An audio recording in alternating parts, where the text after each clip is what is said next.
আজ রথযাত্রা আর মহা ধুমধামের সাথে পালিত হলো রথযাত্রা মন্তেশ্বরে। পূর্ব বর্ধমান জেলা মন্তেশ্বর বলেকে মন্তেশ্বর গ্রামের হাটপাড়ায় 2015 সালে রথযাত্রা প্রথম সূচনা হয়।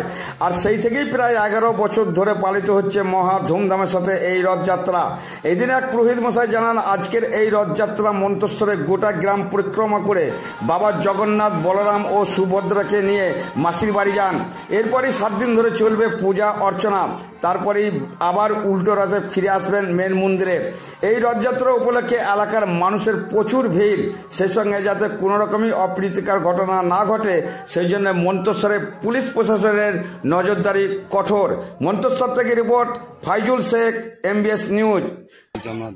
আজকে আমাদের মন্তেশ্বর হাটপাড়ায় বন্ধুদের সঙ্গে উদ্যোগে এবং সমস্ত মন্তেশ্বর গ্রামবাসীর সহযোগিতায় আমাদের পবিত্র পরম পুরুষোত্তম শ্রী শ্রী জগন্নাথদেব, সুভদ্রাণী মাতা এবং পুরুষোত্তম বলভদ্রর বিষ্ণুলোক গমন যাত্রা আরম্ভ হবে এখান থেকে মাসির বাড়ির উদ্দেশ্যে।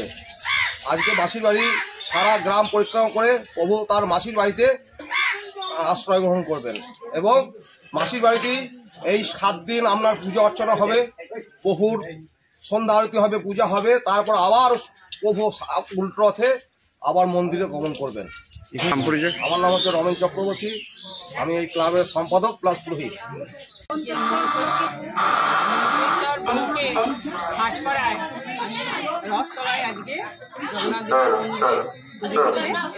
এই পুজোয় কেমন ধুমধাম দেখছি? খুবই ধুমধাম আছে, অনুষ্ঠান আছে, মেলাও আছে। আর একবার বলুন। আমার নাম ছায়া সাহা, বাড়ি?